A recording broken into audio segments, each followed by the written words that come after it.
So it looks like our job has completed successfully. Let's see if we can see the deployment on our server. An Azure DevOps release pipeline is essential if you want to set up continuous deployment in Azure. In this video, we'll have a look at deploying an ASP.NET Core Web API to IIS. Now before you do that, you need to set up an Azure DevOps organization and project, and also set up a build pipeline. Check out our playlist at roundthecode.com/Azure DevOps. For more ASP.NET Core tutorials, visit roundthecode.com, subscribe to our YouTube channel at youtube.com/roundthecode, and follow us on LinkedIn at roundthecode.com/LinkedIn. Check out our .NET 6 course on dependency injection, a must for software developers. Visit roundthecode.com/courses. This is the ASP.NET Core Web API that we're going to be deploying to IIS. It's the same Web API that we used in our build pipeline. If we give it a run, we can see it's a very simple API with one endpoint. The goal here is to deploy this application to this folder here. If we go into IIS and go into basic settings, we've already set up a site name and a physical path. We've also set up a site binding, rendering to Azure Test Project. If we go to Azure Test Project, we can see we're getting a response of "this is a test." If we go into our index.html file, we can see that the text in there is "this is the test." So we've got it successfully set up in IIS. Now it's time to create our release pipeline. We're in our Azure DevOps project, and the first thing we want to do is to create an environment. By creating an environment, it means that we can link our deployment server to our Azure DevOps project. So we go into environments and we create an environment. We're going to name it Windows 11 Server, and we're going to select the resource as virtual machines. We've got a provider of generic provider, and we've got a choice of operating system. We can either select Windows or Linux. Now we need to run a registration script onto our deployment server, and to do that we click the copy button there. And we paste that script into a PowerShell window with administration mode. Let's go ahead and run that. So it's going to give us a few options. We can pretty much press enter for each of them and use the default option.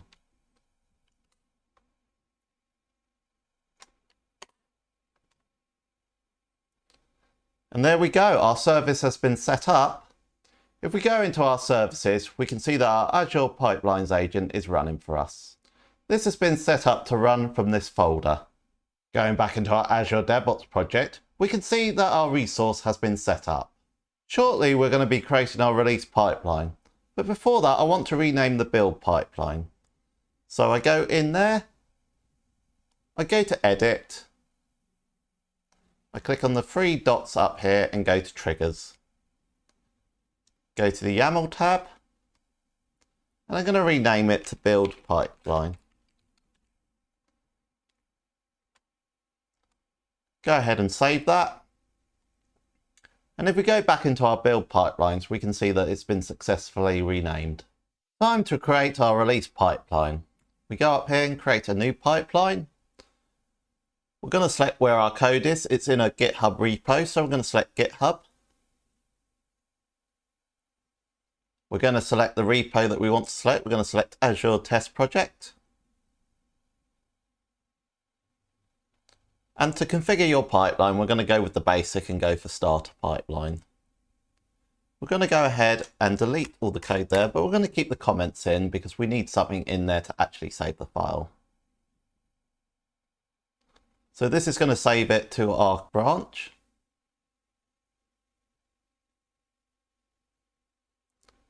Now before we get going, I want to go ahead and change the name of this. So once again, I go to the three dots and go to triggers. Go to the YAML tab. And we're going to name it Release Pipeline. And save it.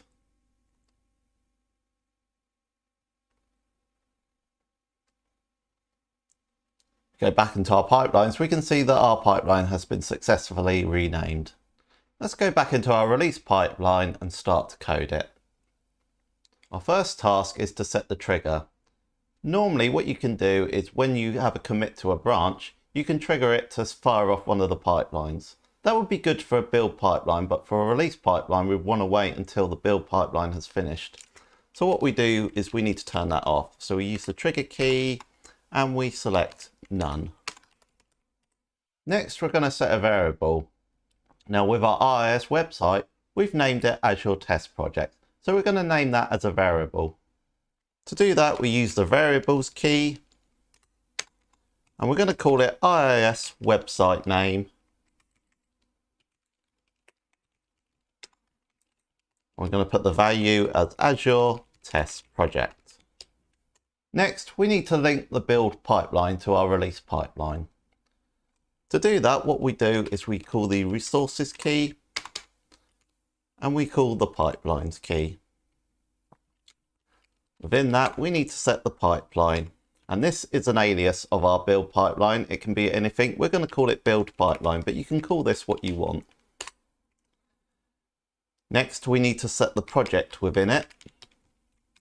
You can see up in the top left that the project name is Azure Test Project. So we're going to go ahead and add that in as our project. Now for the source, we need to set our build pipeline name. Remember, we renamed it as build pipeline, so we need to make sure that it's correct in there and it's case sensitive as well. Finally, we need to state what branch we want to use. We're going to use our main branch. Now we need to go ahead and set up some stages. So we call the stages key and we set the stage ID as deploy website. We're going to give it a friendly name as well of deploy website. We set up a pool as well with a virtual image of Windows latest. Within the stage, we need to set up some jobs. So we call the jobs key and the deployment is going to act as the ID on here. So we're going to call it deploy website. Once again, give it a friendly name of deploy website.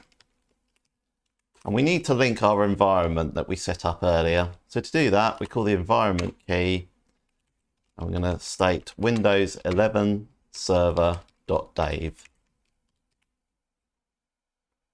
If we go back into our environments, we can see that the name of the environment is Windows 11 Server and it's on a resource called Dave. So that's how we're getting our environment name. Then after that, we just have to state a strategy that we're going to run it once and we're going to be deploying.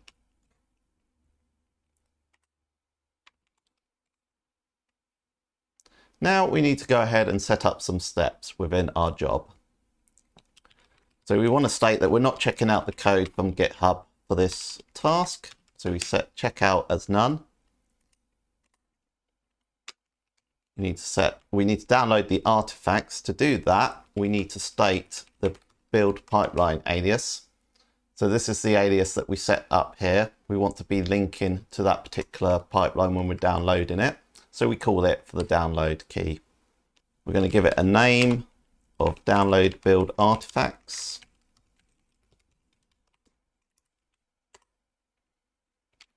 And a display name of download build artifacts as well, but with spaces. Now for artifact, we need to set this as Azure Test Project. If we go back into our pipelines and go to our build pipeline, and we have a look at the last run job, we can see that an artifact was produced and the name of it is Azure Test Project. That's how we get our artifact name. The next task that we want to do is we want to stop our IIS website on our deployment server. We can do a search up here and we can go for IIS Web App Manage. So for this, we want to select stop. And for the website name, we're going to go ahead and select a variable. So we're going to put variables.iis website name.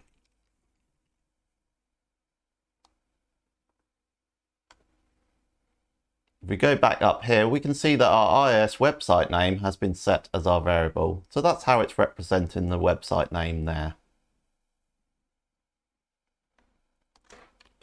We're also going to go ahead and give it an ID, stop IIS, and a display name of stop IIS website.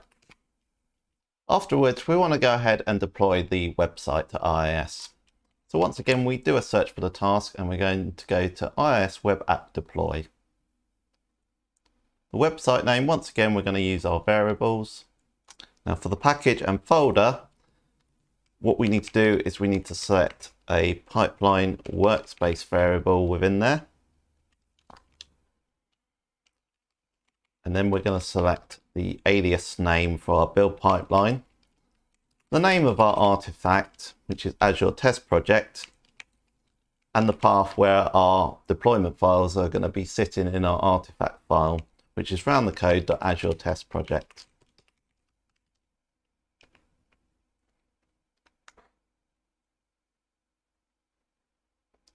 We also want to go ahead and take the app offline. A couple of things we want to do is we just want to go ahead and add a name and a display name as well. I'm going to call it deploy IIS and change the display name as well. Now we want to go ahead and start the application, and to do that we're going to do a search for IIS once again, go to our IIS Web App Manager again. We're going to select start as the action. We're going to select the variable's name again. And we're going to add that job in. And once again, we're going to select a name and a display name. We'll call it start IIS website. Before we run our release pipeline, we need to make sure that we save it to our GitHub repo. By default, it will append a -1 to the file name. That is because when we created our build pipeline, it would have created it as Azure-pipelines.yaml. So for this, it's going to be named as Azure-pipelines-1.yaml. Let's go ahead and run our release pipeline to see if it's going to run for us. So it looks like our job has completed successfully. Let's see if we can see the deployment on our server. We can see that our files have been deployed. And if we run our endpoint from our Azure Test Project, we can see that it's rendering. So we've successfully released a project to IIS through Azure DevOps. Now I just wanted to talk you through how we get the package path. The pipeline workspace is where the folder is for where the Azure agent is running. It's this folder path here. This is the folder path where it will download the artifacts prior to deployment. For the build pipeline, that just takes the alias from the resources up here. So it's the pipeline that we're looking for. Now the rest of the path, the Azure Test Project and the roundthecode.azure test project, that is taken from the artifacts file. If we go into our build pipeline and we go into our latest job and look at the artifacts, we've got the Azure Test Project here, and that's deployed it into a folder called roundthecode.azure test project. We can see all our deployment files here, so that's how it gets the full package name. Now a top tip if you're struggling to work out what the pipeline.workspace variable is outputting. What we can do here is we can go ahead and copy that.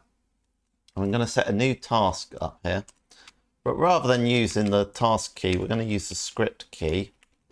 We're going to call the echo command and paste that in. We're now going to go ahead and run that.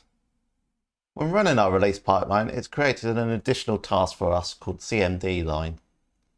What that's done there on 9.14 is it's outputted the full path.